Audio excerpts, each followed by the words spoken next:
You can start. Welcome everyone. Today's this event, we have amongst us Dr. Sangeeta Dasgupta.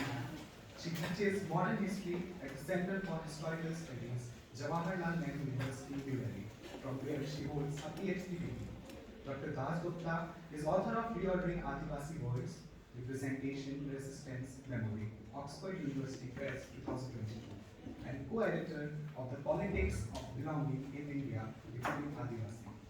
She is co-guest editor for a special issue titled Multiple Worlds of the Adivasi of the Modern Asian Studies. Was co-guest editor for a special issue titled Margins and the State, Caste, Tribe and Criminality in South Asia of Studies in History, and guest editor for a special issue titled Reading the Archive, Reframing Adivasi Histories of the Indian Economic and Social History Review. Dr. Dasgupta has been a Dr. Harrison Memorial Fellow at St. Anthony's College, University of Oxford, and as a visiting fellow at the University of Sussex. She has also been the recipient of fellowships from the Charles Wells India Trust, the Ministry of Human Resource Development, the Nehru Trust for the Indian Collection at the Victoria and Albert Museum, and the University Grants Commission.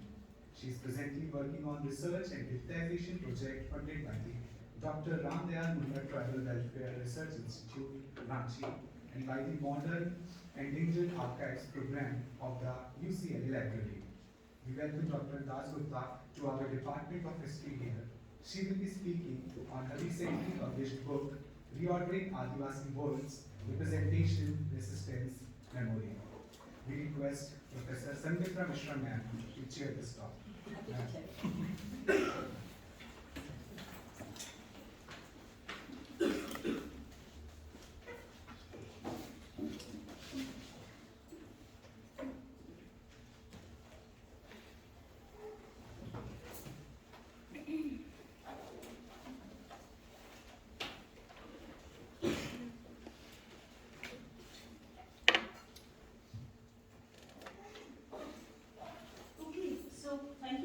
For inviting me to be here.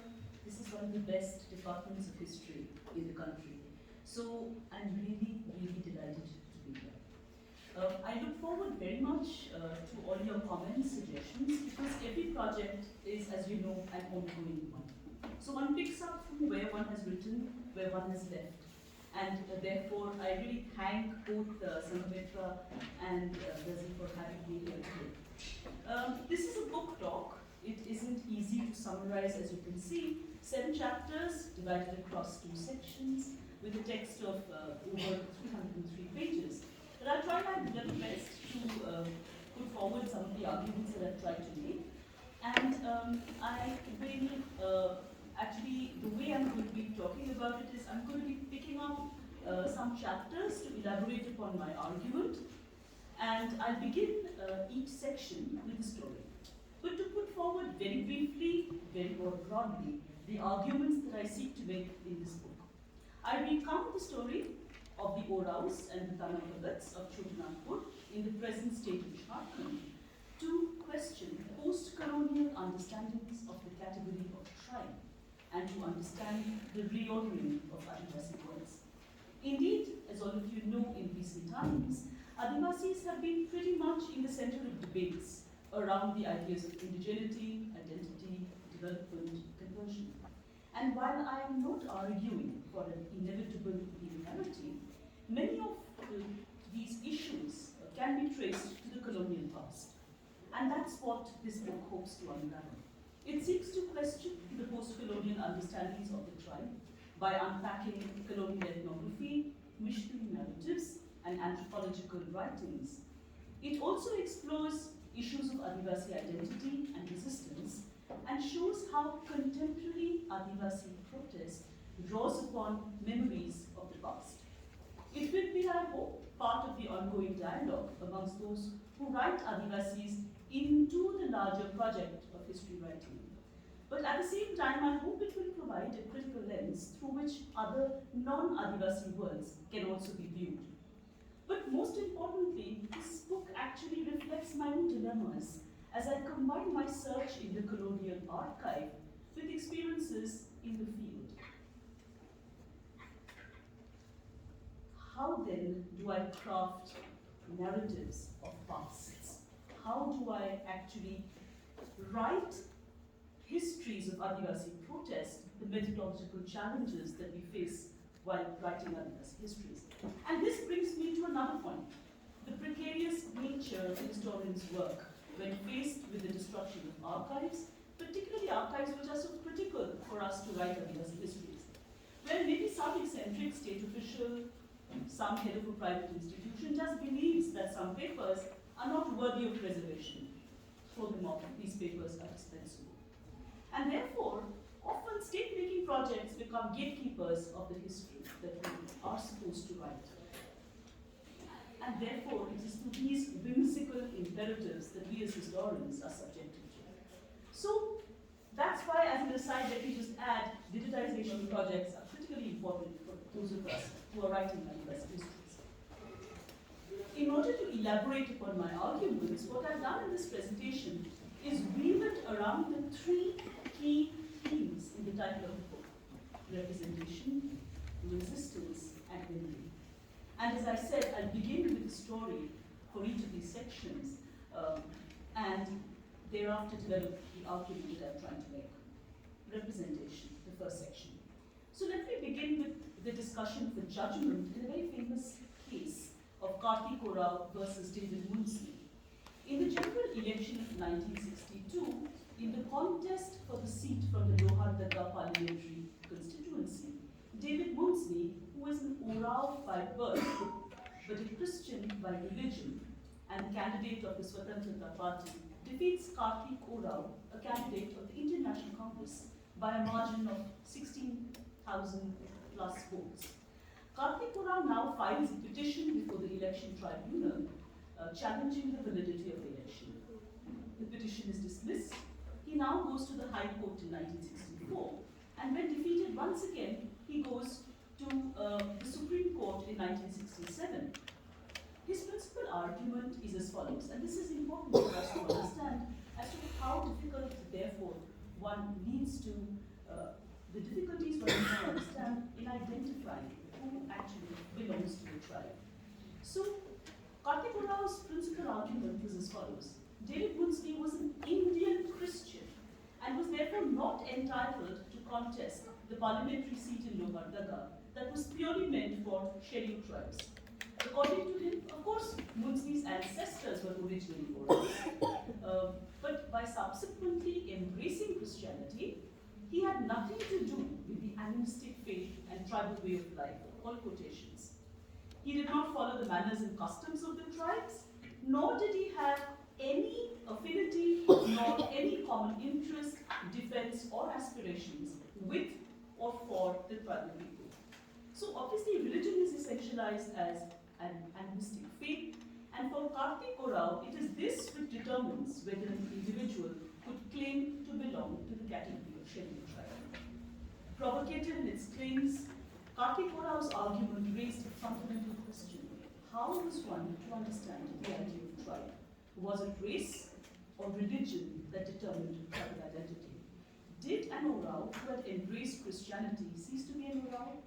As the judgment unfolded, another question, again critically important, emerged. In the opinion of the judiciary, which would be the voices that would authenticate the essential characteristics of the tribe? The judgment referred to the texts of missionaries, anthropologists, and ethnographers. There are references to Rivers, B.N. Majumdar, S.C. Roy, and the judgment went against Kartik Orao. The judges concluded that Christian Oraos are Oraos in spite of their conversion and are entitled to the rights and privileges of the tribals. Kartik Orao, of course, continued with his battle. It was not so easy for him to let go. As an elected member of the parliament in 1969, he sought to bring about an amendment to the Scheduled Castes and Scheduled Tribes Amendment Bill 1967. And his argument was that no person who has given up tribal faith or faiths and has embraced either Christianity or Islam can be a member of the scheduled tribe. Of course, in response to this, the Christians also issued a pamphlet. It was argued that in Bihar, tribal Christians and non-Christians had lived in perfect amity. They were the same people speaking the same language, following the same pattern of life, and the same social customs. To prove their point, they invoked once again in 1967 the texts of colonial ethnographers, missionaries, and anthropologists. E.T. Dalton, the colonial ethnographer, Reverend Hahn, Father Hoffman, both missionaries, S.C. Roy, the anthropologist. In a sense, the legacy of the case continues. Even in as late as 2017, when the Jharkhand Legislative Assembly, despite opposition from regional political parties such as the Jharkhand Mukti Morcha, etc., passed the Religious Freedom Bill, which forbids forcible conversion, particularly of the scheduled castes and scheduled tribes, Kartik Oraon is referred to once again, and his image appeared with Birsa Munda in a highly controversial poster that was circulated by the Raghunadas state government. Moved to 2004, once again the case finds mention, this time in a case that comes up in the Kerala High Court. Needless to add then, as is clear, determining the parameters for identifying a tribe has never been easy for the Indian government. I'm also having a slight problem with the computer, just give me a moment, please.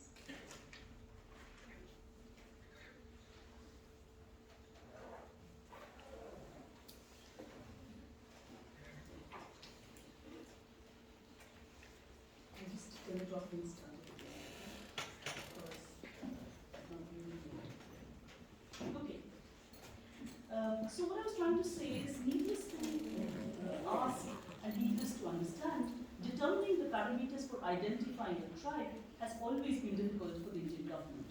In fact, as different communities ask for recognition, vie for recognition as scheduled tribe, judicial and legislative enactments, along with the Supreme Court, reflect this kind of a dilemma which one is dealing with. Because you have projected, idealized notions of culture, identity, and difference continuously being put forward by competing communities and groups within communities. The colonial past hangs over our heads. In order to understand colonial categories and to critically analyze the category of tribe, the first section of this book analyzes ethnographic, missionary, and anthropological narratives on the Urals in the colonial period. Largely then what I'm dealing with is the whole debate of the production of colonial knowledge and the creation of social categories on which much has been written. In fact, caste is the key discursive category which is under discussion. The concept of tribe remains comparatively unexplored. We of course have several names that can be mentioned, but then how is the argument making different? Looking closely at colonial ethnography, I have argued that the fluid ways of describing communities and social groups were by the end of the 19th century gradually erased. The Oraos who were described, and we go into these images now, who were actually described as village, Chuar, Hangar, or as a village community, soon are given the shared characteristics of a universal category, the tribe. The shifts within official understanding, we need to know, were actually dependent on several things: the working of official minds, changing assumptions, differing languages, the tensions within the discipline of anthropology, the shades within ideologies of governance, the imperatives of rule, the interactions with male native informants and correspondents, along with the personal observations of local practices. And therefore you have this whole category of tribe being continually improvised upon. And what I'm going to do is I'm going to show some of these images to put forward the point. But the other point that I want to mention is almost all who wrote on the Oraos and the tribe expressed their disquiet and often despair when evidence from the field and personal experiences failed to match the Western academic theories that they had sought to uphold. There remained then an uneasy tension between wider intellectual currents in Europe and their reverberations in the colony. Colonial knowledge on the tribe, therefore, is not just marked with unbridled arrogance and assurances, but also with doses of uncertainty and hesitation. But there is a pattern which I would like you to reflect upon based on these images that I'm going to be showing. The first image that we have is of a lithograph by Goldsworthy Grant, an image which will not in any way resonate with the ideas of the tribe that you have. But if you look at this image, there is a significance. For Grant, physiognomic characteristics are important, the cast or form of a person's features, expression, and body as markers of the tribe. But if you look at this, what you will find is very much the Dhangar is placed within the settled society of Calcutta. And this is in as early as 1834 to 50, where he is placed at the margins of civilization as a leech, as a scavenger, depicted in his working ambience, performing the task of scavenging. Can we move to the next? This is when photography comes into place. And this is particularly in the period between the 1860s and 70s, when you have photographic illustrations of the Oraos in the people of Indian volumes. If you look at this, then what you find is there is something very pleasing about the way the Oraos have been depicted. Abundance of bead necklaces, brass earrings, ornaments. It's a cultural representation. What distinguishes them from the Hindu mainstream here is their culture. And it is this that if you look at the third image, where Dalton says, in almost in exasperation, at least the girls will be again allowed the harmless and pleasing custom of tastefully arranging flowers in their hair. By 1872, if we move to the next image, this is again a similar representation of the dance. The next one, please. Here you'll find that actually those two photographs that were there moves into Dalton's descriptive ethnology, which actually shows how representations move across ethnographic texts. If you look at the next one, that's important, because if you look at it, you will see that in 1872, you have a growing relevance of measurements in classifying people, and yet the overarching weightage is still to cultural modes of articulation in understanding the tribe. So they're all, in this text, the rest at noon, they're in the traditional attire, ornaments, carefully made to pose for the camera. But if we move to the next one, which is the text which actually goes along with this image, then you have mention of heights, eye color, head dimensions, arm measurements. You can see how it is at a cusp that this kind of an idea of the tribe is located. The next one, please. Here, of course, you have a table based on a sample of 100 Orao men between the ages of 25 and 45, taken as representative examples from Lohattaka, Tepesupa. Clearly, by now, you have different indices, nasal, nasovelar, cephalic, etc. Physical characteristics, as Risley argues in 1901, would help fix vague personal impressions by reducing them to statistical formulas. Gradually, you have Western anthropology, anthropometry coming up in the way the depiction is made. And finally, if you move to the next image, you have a further way through which tribes are being identified. It is through collections of tribal artifacts that are sent to museums, which now mark the idea of the tribe. And this happens particularly with a declining trust in photographic objectivity and a greater awareness of the photographer's role in manipulating the visual image. Chapters 1 and 2 actually talk about the production of knowledge about the Oraos from colonial ethnographic and missionary records. But what I do in chapter 3 is I take up the first Indian bilingual anthropologist of the region, Sarat Chandra Roy. If you can move to the next one, please. Yes. Who actually is experimenting with very different kinds of anthropology, or rather different anthropologies. He writes in the vernacular and in English. He engaged with local communities and their leaders, colonial administrators, missionaries, Congress nationalists, and a Bengali public. And as he navigated between these worlds, he finally arrives at a whole idea of anthropology of the East, an Indian outlook to anthropology where he offers policy prescriptions, engages in debates around the idea of nation, region, and religion. What there are the shifts that can identify? Go to the first one. This is the book, The Orals of Chotanagpur, as you can see, which is published in 1922. This deals with the origin and early history of the Orals, their geographical and social environment, physical characteristics, personal adornment, etc., etc.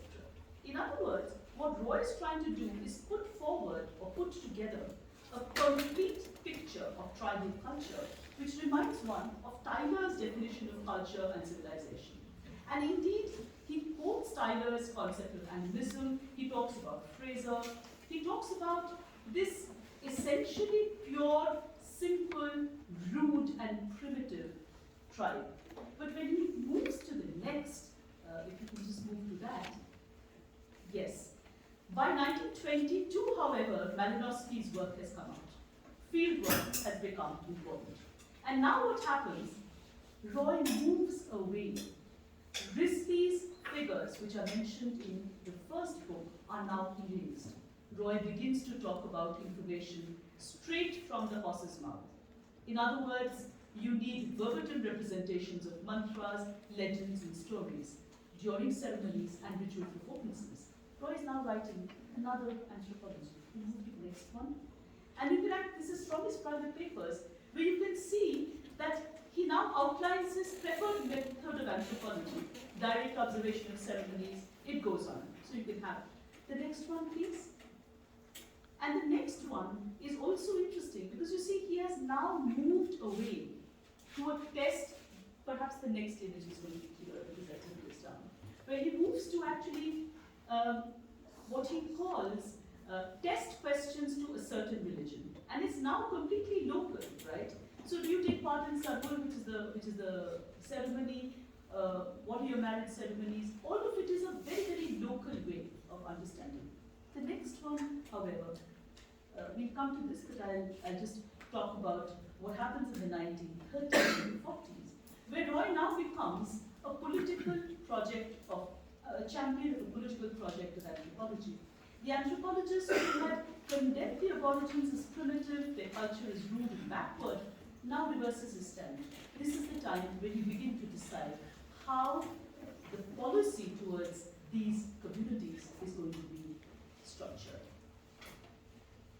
But what happens when Roy is not just working in Chotanagpur, looking at material in Chotanagpur, but is a part of a vast imperial network of scientific and cultural exchange? His is a story that begins in Chotanagpur, but moves beyond to Britain, Germany, and Africa. And part of this is where you see that he's sending objects to the museums.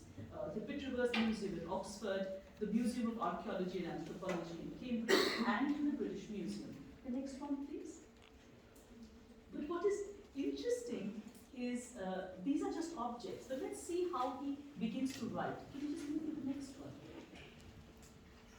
Where he actually sends Balfour this very, very interesting object, which is a bubuchu, or a voice disguiser, used by the Arabs. And this, again, you need to understand, is used by Balfour, who's the curator in Pitt-Rivers Museum, to make a comparison with other places, with the Igbos of the Nabi village in Onitsha, a province in southern Nigeria. So how you actually have a movement through which you're beginning to locate the tribe in the local, in the global, across countries and civilizations. And if you look at the next one, you see these images are sent by Roy, and these are actually used by Haddon, who is a professor at the University of Cambridge, to teach his course in anthropology. So Roy's ideas have spread far beyond his location. He's never traveled abroad, mind you, but he's the member of learned societies, he is in touch with anthropologies. If you move to the next, you actually have Egon von Eichstätt, who visits India and is meeting with Roy. But what happens when Roy begins to write in Bengali? That's a different kind of Roy that we get, where he tries to talk while trying to make the Oraos acquaint the Bengali public acquainted with the Oraos. He now begins to use the word jati, not bothering to use anthropological theories, differentiating between caste and tribe, but moving to the word jati, but introducing the idea of adim jati, drawing upon the idea of creation. Just move to the next one. This is one of the letters, but this is more interesting, the one where you also see Roy as a conservative middle-class Bengali who has sometimes dispensed with the disciplinary requirements of scientific objectivity and prudishly frowns over some of the Orao practices. And here, Orao's driving cattle disease spirit, and he writes, in point of fact, while doing this, they stripped themselves quite naked.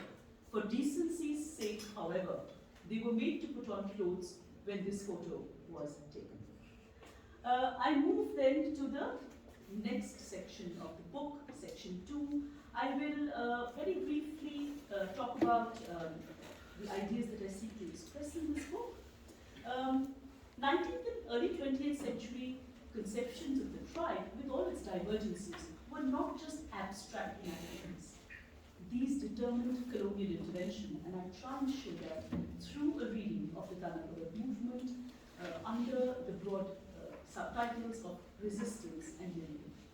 But let me move to the story, or rather a very bare outline of the story of the Tanakura movement. Jatra Orao proclaimed in April 1914 that he had received a divine message from Dharmesh, the god of the Oraos. All those who did not join his movement, he prophesied, would be struck down. Reciting what he believed were divinely inspired mantras, Jatra advocated that the Ora religion should be freed of evils like ghost finding, exorcism, animal sacrifice, consumption of alcohol, etc. The movement begins to spread, and a battle is predicted between the Germans and the English, and the Germans are believed would win and march to India. By 1918, you have in Sirguja a rebellion. That's the colonial archive telling us that it's a rebellion. And Sibu emerges as the new leader of the Tanakaras. And he actually goes on to say that the Christians are the lowest class since God says so. The hands and legs of all the people except the Oraos will be cut. Far from this non-violent image which comes up later, where from the 1920s onwards, fresh injunctions are issued to the Tanas. Followers are to carry the Congress chanda, wear khadra, take vows in the name of Gandhi Maharaj. By the 1930s, we have very stray accounts of the activities of the Tanakaras. By then, we have Adivasi Mahasabha coming up, Jaipal Singh emerging as a major leader, a battle with the Congress which takes place. The Tanakaras then have preceded, the Tanakara movement has moved on. More than 100 years have passed since the Tanakaras first began under Jatra in 1914. Today, their demands are framed very differently. It's a dwindling to a visible community of about 10,000 people. Of course, this number shifts according to different estimates that have been made. Very close pair of khaddas with Gandhi topis. They walk in processions down the streets of Ranchi, blowing the conch shell. They sit on dharnas, hartals, submit petitions to the government asking for their rights.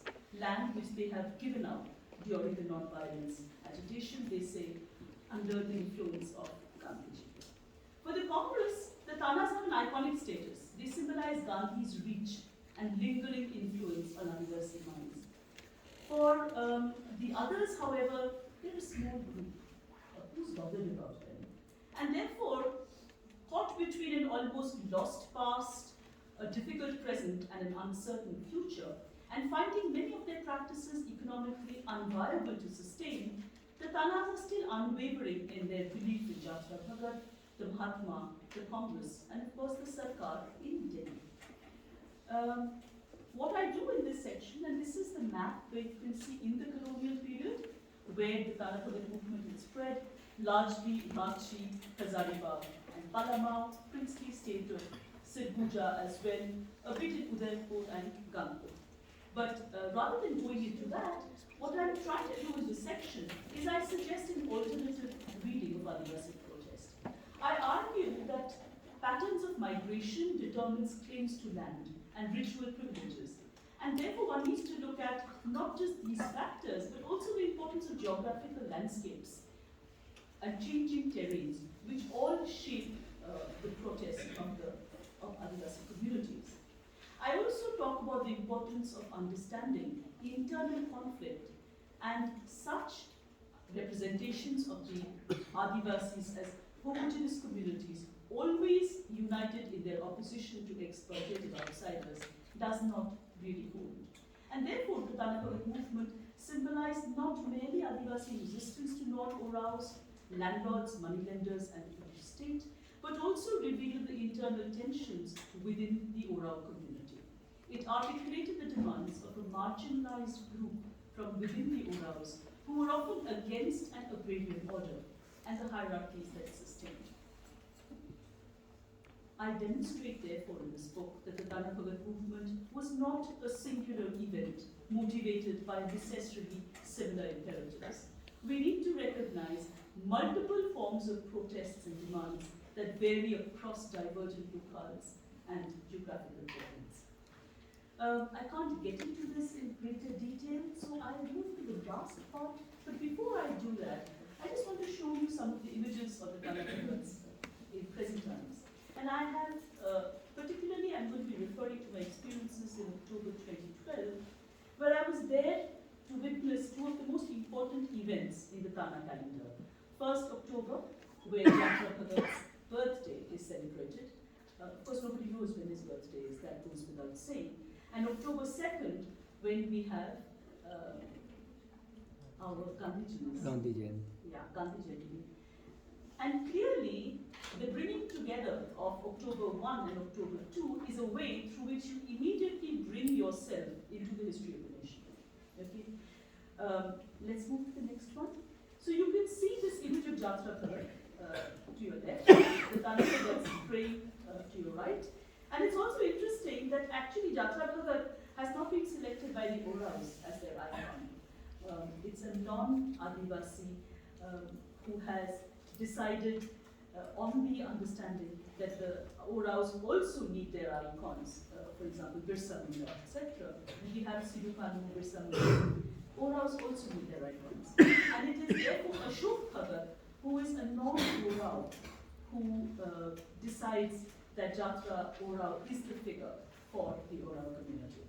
If you move to the next, on the 2nd of October, of course, is the prayer to Gandhi. This move, yeah. On the night of the 2nd, they sit together and plan, or rather etch out their action for the next year. What would be their demands? What would be the unfulfilled hopes? What is it that they want to achieve? The next one, please.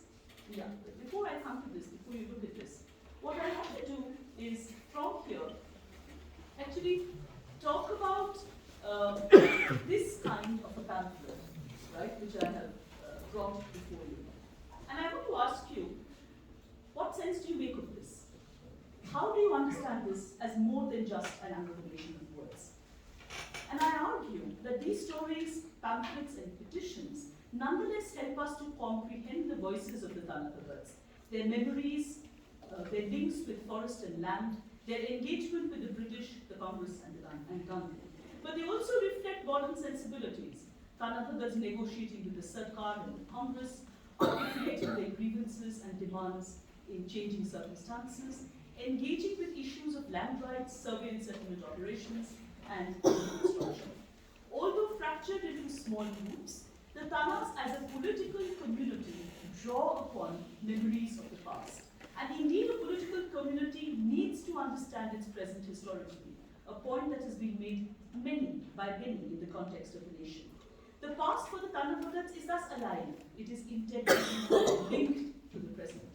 Through selective references to the past, the Tanas legitimize their demands and claim reparation. The next one, please. Yeah. And thus, for the Tanakavats, this is yet another pamphlet which I put there for you. You will find that what is interesting is the exclusion of any references to other histories that project the Tanakavats as not always having followed the path of non-violence. Rather, the past is carefully crafted. Select historical events are embellished. Other events are ignored. Within the constrained space offered to them by the Bharat Sarkar and the Jharkhand Sarkar to express their demands, They exercise their agency by determining which questions to ask and which to exclude, presenting their demands in such a way that claims to justice cannot be denied. The past then becomes a negotiated and reworked resource at the core of shifting configurations of social worlds. And as all of us know, representations of history and forms of historical consciousness vary in their possibility for appropriation and scope for symbolic elaboration. And that's what this kind of recalling of the past shows. But around these historical events that we are referring to, there are other stories, wondrous and momentous, which we as historians tend to relegate to the realm of myth and lore, but for which these are real stories to the Tanapagas. And I'll give you an example. The river Koil flowed with the blood of martyrs when the British fired upon the Tanapagas during their New Rent campaign. When Tana Rishis performed their sacrifices, from the fire arose the hazy contours of the Triranga. This was adopted by the years later. Since the Tanapagats could not provide Nehru with documents, they gave him a clod of earth. From this earth sprung a people sapling. These facts, which are told to the historian as facts, express the uneasy echoes of limiting doubts that constrain historians, rather than being the possibilities of historical certainties. And it is here that I draw upon the argument of Cohen, who says that the reconstructive work of the historian is in constant tension with two other ways of knowing the past, experience and myth, that in terms of bearing on ordinary lives are far more pervasive and influential. Okay, how then are historical antecedents of Adivasi resistance creatively worked out in post-colonial India? And it is with this that I will end the presentation, where I talk about that these pamphlets begin with multiple invocations, if you just look at it. Victory to Tana religion, Mother Earth, Mother Cow, Tanapaga peasants, Mother India, Mahatma Gandhi, national flag. And therefore in their self-depiction, the Tanapagats claim their identity at different levels, pointing to the interleaving and mutability of pasts and identities. On the one hand, they have been subjected to procedures of power, located as they are in the margins of oral society, away from the mainstream in both colonial and post-colonial times. On the other hand, they have been active participants in processes of history as assertive subjects and Adivasi citizens. And thus, at times, the Tanas are a part of the nation's history. They talk about their contribution to the national movement. At times, they are Adivasis who share a sense of belonging and a common vocabulary of protest. Jal Jangal Jameen is what they are talking about. At times, they claim an identity which is different from the dominant sections of the Oral community. But today, they claim a political identity. And this kind of an expansion and constriction of their idea of community is a continual process. And finally, one last point with which I would like to end the presentation. Historical categories and histories of communities